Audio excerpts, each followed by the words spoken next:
Kogo News Time, 6:42. A couple of lawmakers are worried that the wildly popular Pokemon Go is leading players to some real-life monsters.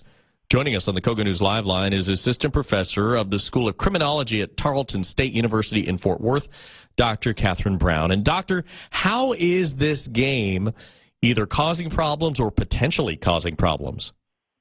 Well, I think the game has a potential to cause problems because it's augmented reality, causing the players to interact in the real world.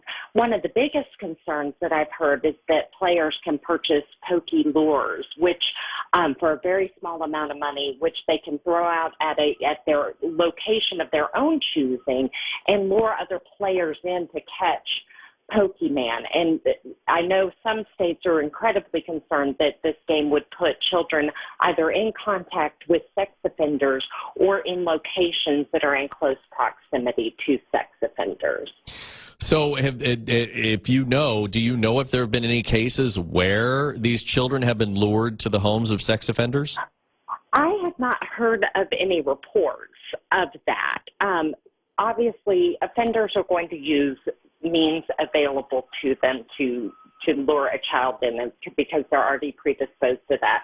And this game could be one of those tools. But let's not forget that there's really no substitute for parental time and attention and being aware of what the child is doing, both online and in the real world. And that can go a long ways towards keeping their child safe while playing this game.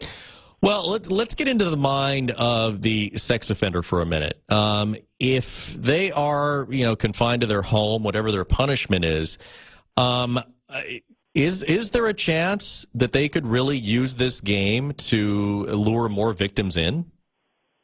Absolutely. There's always a chance. But keep in mind, not all sex offenders are confined to their homes. Sex offenders are able to have jobs in certain cases, and they can operate and move within the community. Also, if they move to a different residence, they're not always compliant about keeping law enforcement aware of their new address. So really relying on sex offender registries to keep children safe may not be going far enough to actually protect children.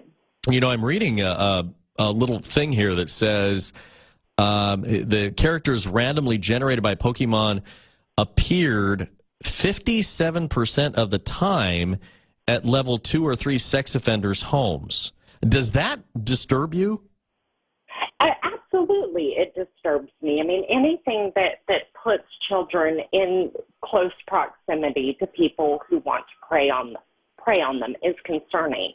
I'm not sure that legislation is going to help. Obviously, close supervision of the offenders by their probation or parole officers, if appropriate, will help. But again, that's why I encourage parents to learn what the game is, accompany their child while they're playing the game to the locations, because the locations may be some place that you don't want your child to be. How young is too young? I mean, what age would you feel comfortable having your child or teenager go by themselves?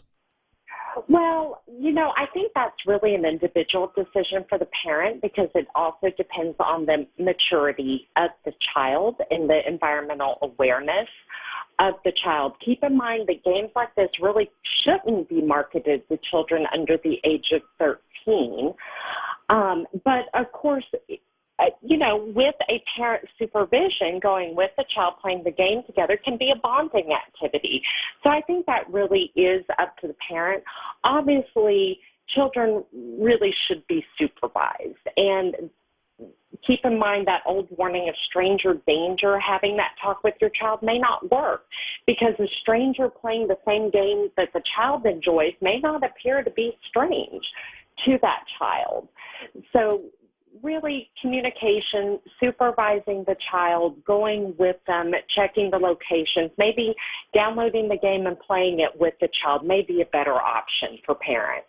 All right, Doctor, thank you so much. That is Dr. Katherine Brown, assistant professor in the School of Criminology at Tarleton State University in Fort Worth.